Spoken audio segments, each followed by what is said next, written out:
Good morning, everybody. This is Eureka John, Eureka Street Crypto Hub, broadcasting live from Leander, Texas, Austin, Texas area. And it is 6:07 in the morning on March 8th, 2021. And I am back home. I'm so glad to be home. I used to travel 75% of the time for my work pre-COVID. Now I am home and I am a homebody and I don't like traveling anywhere at all. But it still was a fun trip. Went down to Corpus Christi, saw my brother and his family, and we let the cousins play, rolled around on our skateboards in the ditches around town, and I love ditch skateboarding. It's always fun. I grew up skateboarding in ditches when I was a kid, and spent a lot of time building makeshift stuff in ditches and on the street to skateboard. So it's just what I did, still what I do as an old guy. So you never grow out of it.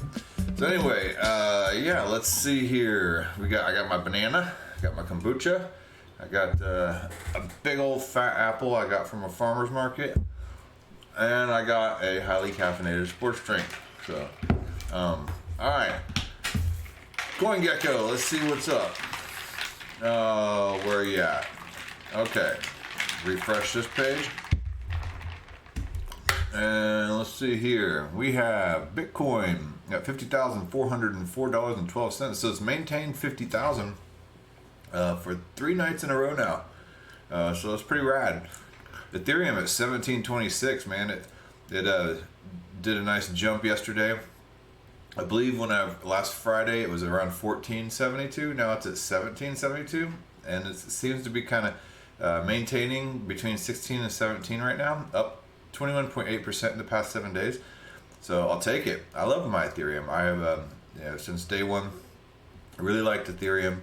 A lot of people have their favorite Ethereum killers, like Cardano and Polkadot and all that stuff, and now the Binance Smart Chain apparently.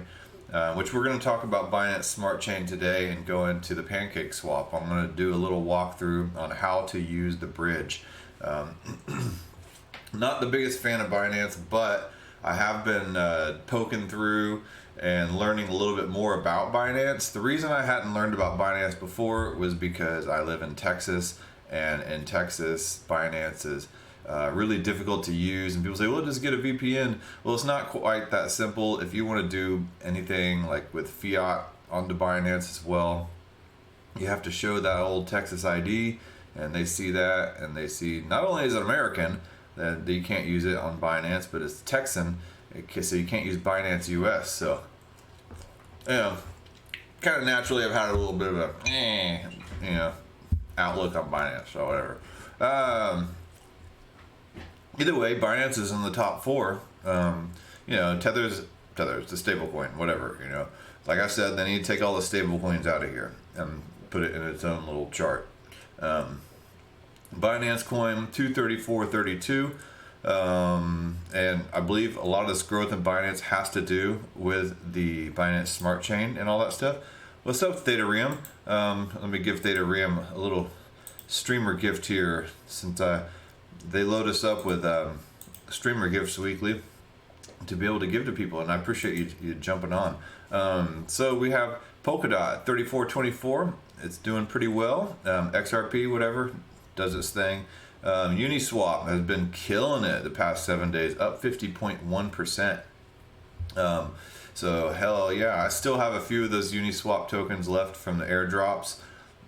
Litecoin at 184.41. Chainlink, it's been lingering just below $30 for a while, and Chainlink does that. It'll spike up, and then it'll come back down to like a middle point from where it previously spiked up, and it'll sit there for a while, and it'll just kind of hang out. Then it'll spike up again, a few months later, and then it'll come back down to some middle point and linger around. So I expect it to do the same. I have a large amount of my holdings in Chainlink, so I really like Chainlink. Let's see here, Bitcoin Cash, yeah. And then I have a couple others that I'm interested in. Aave. I do like Aave, and to me it was the easiest decentralized finance protocol to use, and the first decentralized finance lending platform that I've used, and I think I'm just about to use them here. I'm getting ready to buy a new car or truck. I'm really just, I know I've been talking about it a lot, but I'm up on the fence about whether I want to get a car or a truck because I commute for an hour. And the thing is I'm going to lock up enough Chainlink or Ethereum or Bitcoin or whatever to borrow against it on Aave, and I'm going to put down about like 5 or 10,000, I think, and make my payment really low. And I'm trying to get my payment around like 200, 250, and I think if I put down enough with my trade-in on my truck that I should be able to accomplish that. And it's really hard nowadays. This cars got so expensive. Like a truck is like $45,000. Man, that's crazy.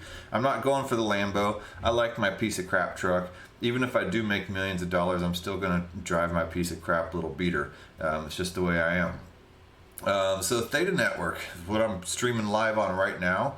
Theta Network is rad, and it's right now at $4.73. There's so much going on the Theta Network with Theta 3.0 coming out here next in April, and there's going to be T-Fuel staking. There's a bunch of high-powered validator companies that are jumped on to be validator nodes like Sony and Google and Samsung and all that stuff. You can mint your own tokens on it. NFTs are going to be able to be made on a Theta platform, and they've enabled smart contracts. It's faster and cheaper than Ethereum. I don't want to say Ethereum killer again, but there's going to be different types of Ethereum-like projects for various sectors of the market, I believe. That's my personal opinion. So then there's Cosmos, another blockchain supposed Ethereum killer. So there's a lot of people trying to do their versions of what Ethereum has been the first mover on. Synthetics network token down here. Hopefully that does pretty well as well. You can get decent interest rates on Celsius network for staking or locking up your synthetic token. I believe it's like 13%, so that's pretty good. Elrond at 144. And let's see. Oh yeah, I wanted to take a look at Celsius 523. I locked up a bunch of Celsius. I bought a bunch of Celsius tokens yesterday so I could have a cheaper interest rate because I'm gonna use Celsius as well to borrow some money for the car. So and then let's see here. HBAR. I wanted to look at Hedera Hashgraph. I did my last video on them, and they're gonna. I believe Hedera Hashgraph is gonna do very well.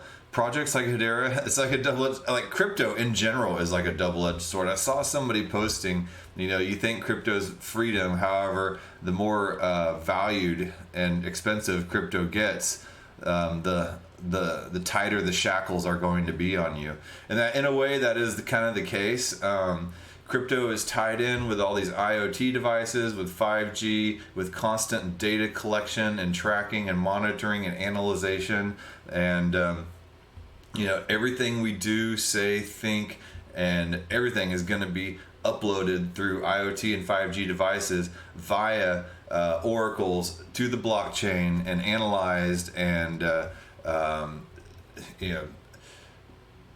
all those tools are have some kind of cryptocurrency token to them, and the more utilized and the more expensive those get, that means that whole grid is becoming more and more successful. So yeah, some of us holding those tokens are going to get rich. However, we're also probably going to see a lot of lack of freedoms unless there becomes some serious discretionary governance protocols going on to preserve those freedoms. So it's the constant fight. It is responsibility of the people holding and understanding these cryptocurrencies to help preserve these freedoms that a lot of people don't even know are eroding away from us right now because of blockchain technology in a way. So interesting stuff. It's like we fight for decentralization, but at the same time we're also putting the gun to our own head and possibly pulling that trigger if we don't do it responsibly. So I don't know. That's an argument for another day. I'll probably talk a whole lot about that on AI and blockchain. I'm actually going to record that this Wednesday. I've been waiting on my daughter to make the graphic for that. So anyway, let's get to the nuts and bolts of this episode. Where was I? Okay, I need to pull up the Chrome browser. Let's see here. And there we go. Got the Chrome browser. Let me shut down the Brave browser. All right, so I did a little practice swap last night. Okay, so Joe M from San Antonio wanted to learn a little bit more about how to use the Pancake Swap, because the Binance Smart Chain is on uses Pancake Swap. Pancake Swap is built on Binance, and Binance is centralized. Okay, and Ethereum is not centralized. Well, Binance Smart Chain is like MetaMask built on Ethereum, which is decentralized, and Binance is centralized. But the Binance Smart Chain allows you to hold your own wallet, it allows you to hold your own keys. So it has certain amounts of decentralization. There's an article over here on, let me go back to Brave. And let me find this article real quick. It is CZ wrote this in 2019, February 11th. CZ is the founder, the CEO of Binance, and he talks about centralization versus decentralization.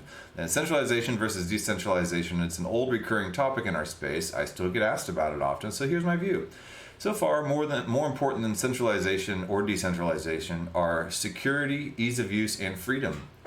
A lot of these things I just talked about. We should be relatively confident that our money is secure. We are not going to suddenly lose all of it. We can, however, use it however we wish, to a large degree of freedom, and easy to use in the sense that it doesn't involve a lot of work when we have to use it. We don't have to sit in a bank for hours or even wait multiple days to spend our after-tax money. Some hardcore crypto people believe decentralization itself is the ultimate goal, whereas I view decentralization as a means to increase our freedom and security, or at least self-control, while hopefully not sacrificing on ease of use. Many people think decentralization as absolute. You are either decentralized or not. I think in reality there's a gradient scale from decentralization to from centralization to decentralized. Often a better question is, how decentralized should we, exchanges in society, be now and in the future? And it ties back to that previous question about cryptocurrency being this double-edged sword. If it is done correctly and with some protocol governance as well, but also truly decentralized and making sure that it stays decentralized, our freedoms will be preserved. But with some kind of governance written into that decentralization, I believe. So I don't know the answer to that completely. But if decentralization simply increases freedom but decreases security and ease of use, there's a point where it becomes a net negative and it may not be worth it. Having said that, I'm a big proponent of decentralization. Are you? I think in our current world, power is too centralized and in the hands of the few and needs to be more distributed. But instead of jumping to the idea that absolute decentralization is the answer to every problem, it is more practical and beneficial to increase the level of decentralization in small steps at a time. And he talks about security and encryption and stuff like that. He says it may be an unpopular opinion and it may get some heat for it, but he says the truth is the majority of the population out there today holding crypto on a trusted centralized custodian service is probably safer and easier to use than holding cryptocurrency themselves. You know, he's got a point. A lot of people don't want to sit there and mess. And so Trust Wallet, if you have that app, is part of the decentralized Binance offerings. It's not totally decentralized, but it is a wallet, and I use Trust Wallet, and it has worked well for me. But, you know, most people aren't going to want to learn Unix, math, encryption algorithms to understand how to manage cryptocurrency securely. Well, you don't really have to learn Unix, math, and encryption algorithms. I think that's a little bit of hyperbole there to try to make a point. But you do kind of have to learn, you know, how to look at like an Etherscan or, you know, something like that, and a blockchain explorer. You have to know how to use like something like MetaMask or some kind of decentralized wallet. You need to learn the difference between private key and public key, and I don't see a lot of like average people learning stuff like that. Not necessarily because they can't, but because they just don't want to, you know. And I get it, you know, it's not for everybody. Yeah, today even a Bitcoin address looks intimidating to many people. Why can't it be given in a short and meaningful way that everyone can understand, like an email address or a Twitter handle? Well, they've kind of solved that a little bit right now with unstoppable domains.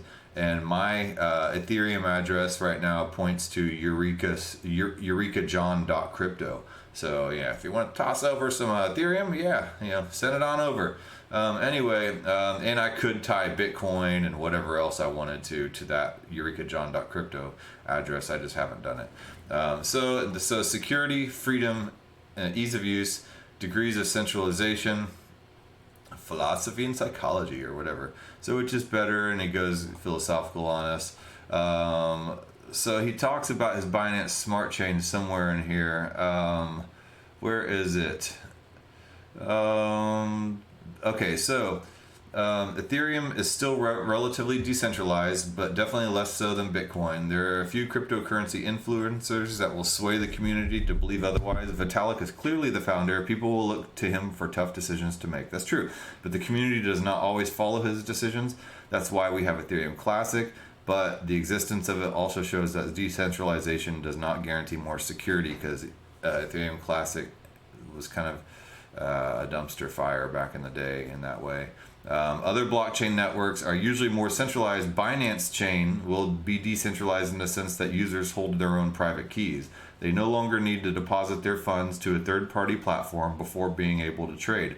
However, as a new blockchain, the initial team will naturally have more influence over the strategic direction of its growth. We believe this is good for a young chain and will allow for faster decision making and a higher degree of efficiency. So, to go back to the Binance Pancake Swap and all that stuff, where I was going. So Pancake Swap, and let me close out this and get over here. Pancake Swap is connected to this Binance Smart Chain wallet, much like the MetaMask. Let me see if I can just get a... Yeah, I don't want to pull up my wallet. Everything's in Polish because I have a VPN on right now. So I'm using. So that's the thing. If you're gonna use Binance and a Pancake Swap, sure you can do swaps, but in order to transfer everything, unless you're moving Binance BEP2 tokens or any type of BEP2 token, which is like the ERC20 token, over to the Binance Smart Chain wallet itself already as a BEP2 token, you're going to have to use the bridge to transfer that over. And you can't do that if your computer shows it's coming from an American address. So, let's take a quick look at the Binance Smart Chain interface. Shoot, it's all in Polish. Yeah, man, I should have... Okay, here it is. Now it's in English. So, where's it going to show the interface? It just talks about the decentralization of it and centralization. So, like CZ said, it's decentralized in the fact that you have your own wallet and your own keys, and you don't have to go through the main exchange in order to convert and to do anything there. But you do have the team making policy decisions and the direction in which it goes. And so, yeah. Well, okay, so you can find this article. I'll put this link in the article notes and the sources. So let's get to the brass tacks of it. So let's connect it to our Binance Smart Chain wallet. It looks just like MetaMask. They give you the options. You can connect your MetaMask as well. And then the Trust wallet. I think you have to create an RPC to the BEP Binance chain on MetaMask. And I talked about RPCs in that quick swap video. So let's see here. Let's connect this bad boy. Oh, yeah, that's right. So I believe right now this is connected. Yeah, I'm on the Ethereum network. You can't see it in Binance Smart Chain here, but just like MetaMask at the top. Hold on, let me just see if I can window grab this. So let's see here. Display capture. Okay. Oh yeah, no. Cancel. That just... Yeah, no, we're not doing that. Remove. Yeah, so whatever. Okay, so it looks just like MetaMask, and at the top of MetaMask, you can. Let me see if I can expand this out. So I don't see where I can use this on the browser instead, just to show you guys. So export no. Okay. Oh lordy. Let me see if I can go over here to MetaMask and use that just to kind of show you the equivalent, because it looks so much like it. Okay. Well, either way, you can, at the very top there's a drop down menu where you can switch between the Binance Chain Network and the Binance Smart Chain Network, or the Ethereum network. So I'm going to switch over to the Binance Smart Chain Network, and there's nothing in there, so I will switch over. Well, there is a balance of 0.04 Binance on there, but I'm going to switch over to the Binance Chain Network. Okay. All right. And where the hell did all my tokens go? Okay, so it shows send completed. Check on Explore. Okay, so last night I sent 0.04. Okay, so you open the bridge right here, and it takes you to this little page. Connect wallet. Let's connect my Binance Smart Chain wallet. Ta-da. And then it goes in there. Okay. Tether. No, I don't want to do Tether. We'll do some Ethereum. Okay. So I would need to go into my Binance Smart Chain wallet and change the network at the very top to Ethereum network. And here we go, Ethereum. Okay, so Ethereum network. So you can change. I can move this Ethereum over to the Binance Smart Chain to be an Ethereum BEP2 token. And then what I would have to do is put the amount in here, and 01, no, there has to be a minimum amount of 0.035999, so basically 0.04. Okay, and then the destination would be this account 0, and yeah, that's my wallet right there, ending in 8 TMT. So let's see here, Binance Chain. Okay. So that is the last 4 digits of my Binance Chain network. So, so I have to add token. Let me see if it's in here. Let me make sure. It better be in here. So manage assets. I'm gonna add this token. Ethereum BEP2. Ta-da. Okay, so let me go back over here. So there's the Ethereum. I don't show it in there. Oh man, I went to bed probably without this totally completed, and I did this a couple weeks ago, and I swear I saw it out on there. So let's see here, because here is the transaction hash from.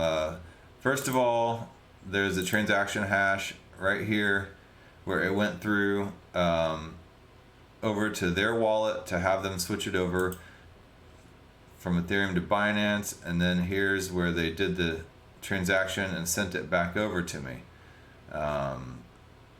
So everything should be complete. Let me look at the history on the Binance Chain wallet. So completed, 0.04 Ethereum right there. So it let me do 0.012 Ethereum a few days ago, and then now I did 0.025 after that, and now it's saying a minimum of 0.039. Interesting. So yeah, there's just crap. I don't have the time to sit around and mess with all this right now. Man, I wanted to do a seamless swap here, but doesn't look like it's happening that way. So wait, okay, so I have a 0.04 Binance. Okay, here it is. It's popping up. Okay, so I have 0.04 Ethereum. Oh, I need to switch over. Jesus Christ.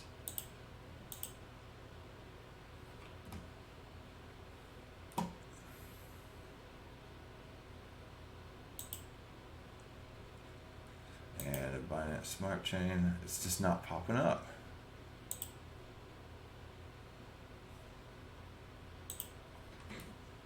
Okay, log out.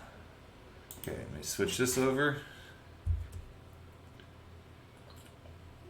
The Binance Chain Network. Ethereum BEP2. Binance Smart Chain Network. Binance Peg Ethereum token. Okay, connect. Binance Chain Wallet. Okay, so it shows a 0.04.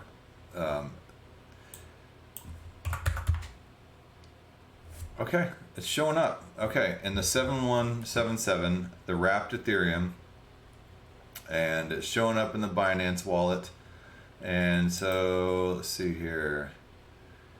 Let me trade that for, what do I want to trade that for?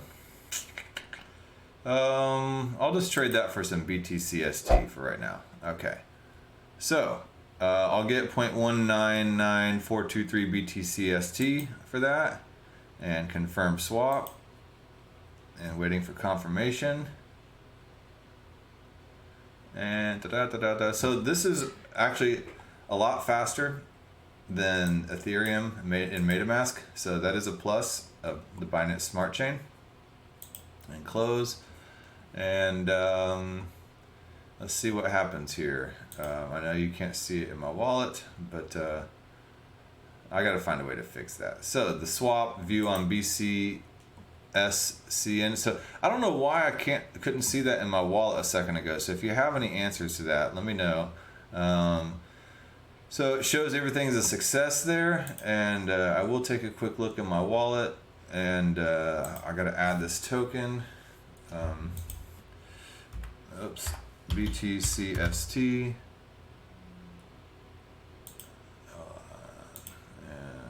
Binance Chain Network.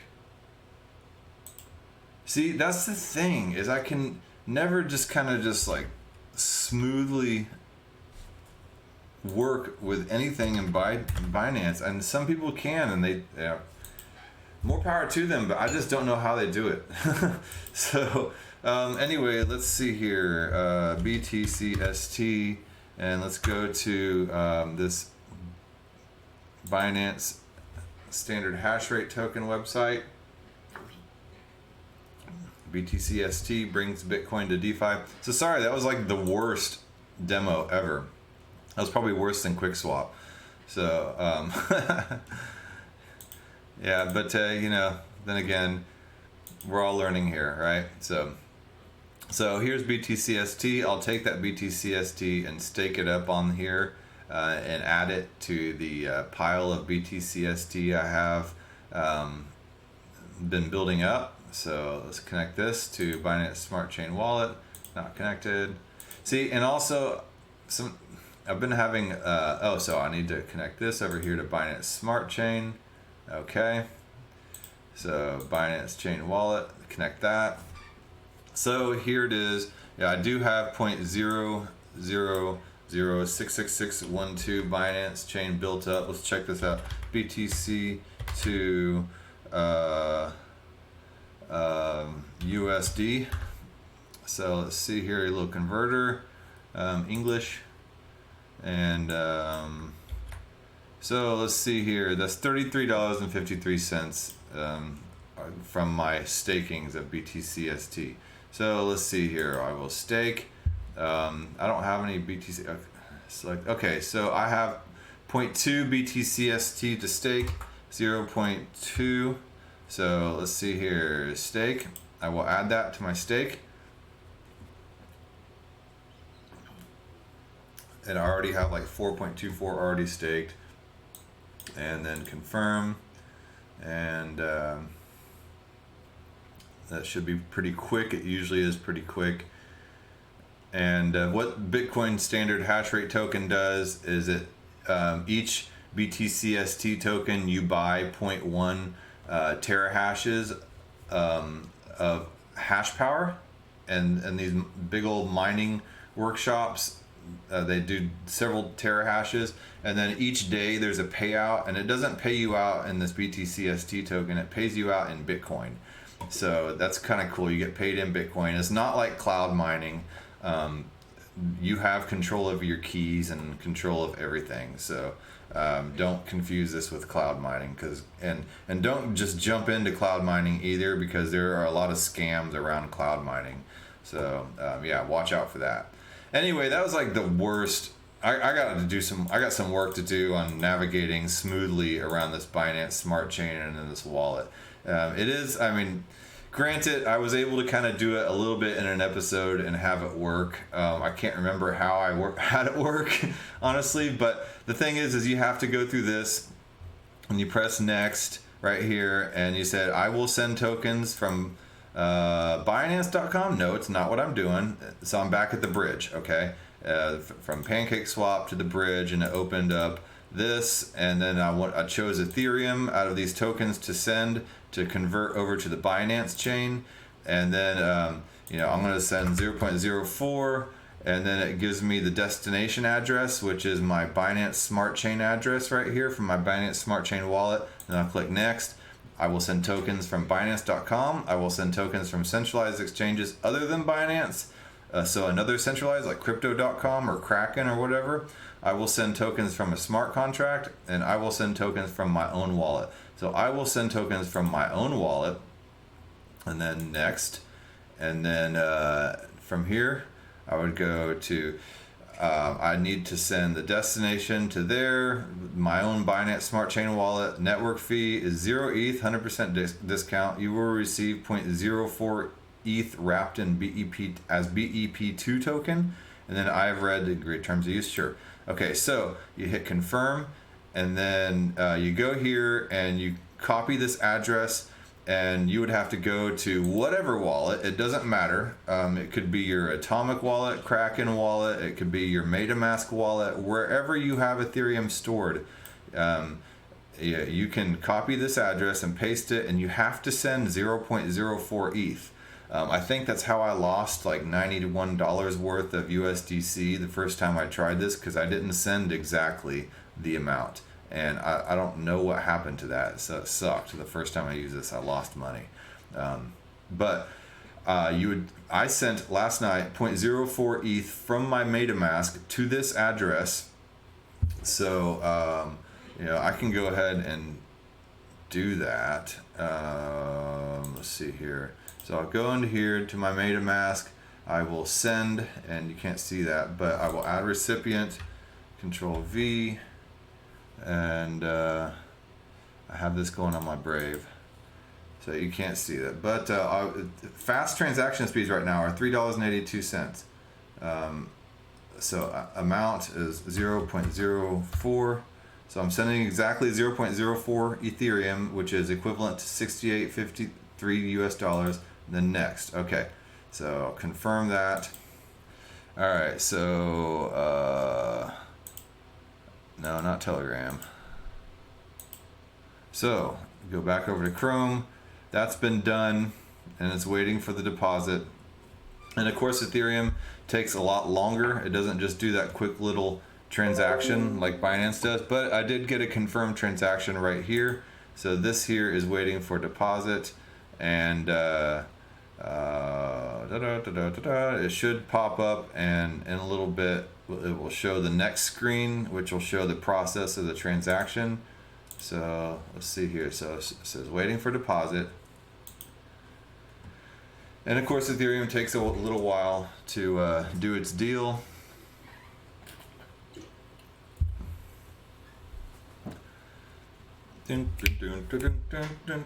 So yeah, but you get the idea. Just if you can kind of, I don't know if you do get the idea from the way I've explained it, but just from everything that you've seen me kind of fumble through here,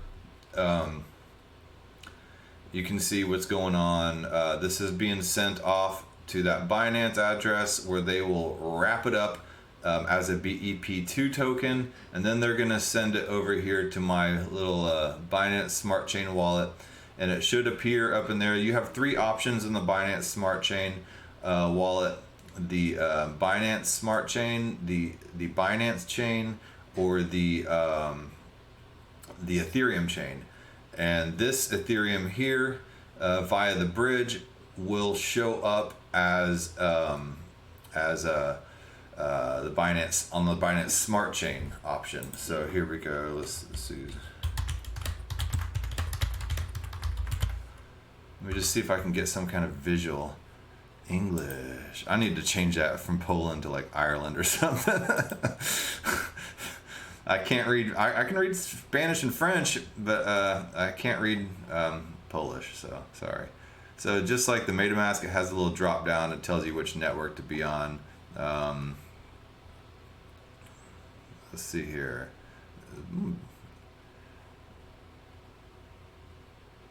So this is all in MetaMask. Oh my God, dude! I can't get a visual on this. How to use Trust Wallet. How to get started with Binance Smart Chain. This is probably the same article. Yeah. So whatever. Is the Binance Bridge that I just showed you. Pancake Swap. All right, man. Sorry. That was like the worst demo ever. Yeah. Either way, I gotta get going. I gotta get to work. You take the good, you take the bad, you take them both, and what you have are facts of life. The facts of life. So that's that.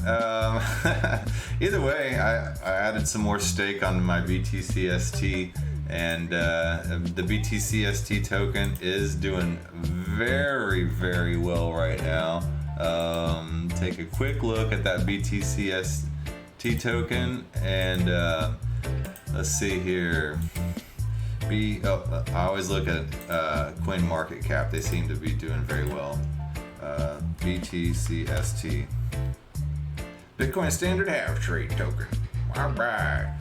I was gonna take a look at Venus.io, but I got so hung up. Anyway, the BTCST token now is at 341.20. It's been doing very well.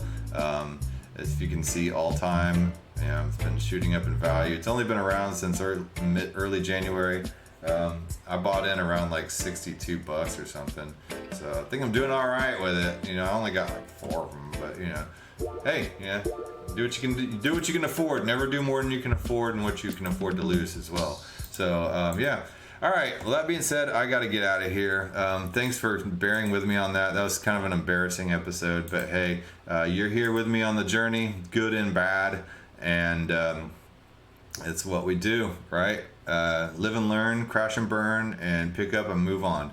All right. Well, I'll talk to you later. Bye.